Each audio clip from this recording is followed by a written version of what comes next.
কিছু বলতেই চায় না। এড়িয়ে যাচ্ছেন কেন? না না, আমি এড়িয়ে যাও না। আবারও অপু বিশ্বাসকে ইগনোর করলেন সুপারস্টার শাকিব খান।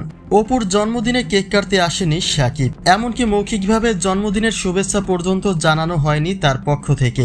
বিষয়টি এখন একেবারেই স্পষ্ট যে অপু বিশ্বাসকে এড়িয়ে চলছেন শাকিব খান।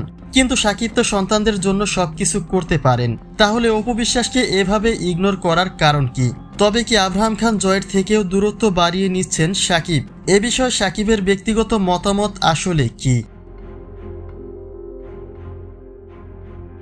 বিষয়টি নজরে এসেছিল আব্রাহাম খান জয়ের জন্মদিনের কেক কাটার সেদিনই। ছেলের জন্মদিনে মায়ের এতটা দূরত্ব ছিল সত্যি সন্দেহজনক, যে বিষয়টি এবার বাস্তবতায় রূপ নিয়েছে। সেদিন অনেকেরই দাবি ছিল শাকিবের বনত জায়গার অভাবে দাঁড়িয়ে আছে, তবে কি তাকেও ইগনোর করেছেন শাকিব খান? আবার অনেকে তো এমনও বলেছে সেখানে গুরুজনেরা রয়েছে, তাই শালীনতা রক্ষার্থে দূরত্ব বজায় রেখেছেন অপু বিশ্বাস।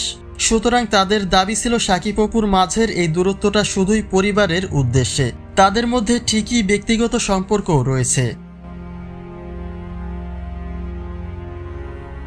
এখন প্রশ্ন হলো, যদি শাকিবের সাথে অপু বিশ্বাসের ব্যক্তিগত সম্পর্ক থেকেই থাকে, তবে কেন অপু বিশ্বাস তার নিজ জন্মদিনেও শাকিবের কাছে অবহেলিত হলেন? কেন তার জন্মদিনে কেক কাটতে আসেনি শাকিব খান? ছেলের সাথে কেক কেটে কেন আনন্দে মেতে ওঠেনি শাকিব? স্পেশাল দিনগুলিতে প্রিয় মানুষগুলিকেই পাশে রাখা হয়, সুতরাং অপু বিশ্বাসের জন্মদিনে শাকিবের অনুপস্থিতিটাই নিশ্চিত করে দেয় যে তাদের মাঝে কোনো রকম ব্যক্তিগত সম্পর্ক নেই। ধরে নিলাম কাজের ব্যস্ততায় শাকিব আসতে পারেনি, কিন্তু দীর্ঘ একটি দিন পার হয়ে যাওয়ার পরেও সোশ্যাল মিডিয়ার মাধ্যমে অপু বিশ্বাসকে জন্মদিনের শুভেচ্ছা জানায়নি শাকিব খান। এরপর বিষয়টি বুঝতে আর বাকি থাকে না যে অপু বিশ্বাসকে ইগনোর করছেন শাকিব খান।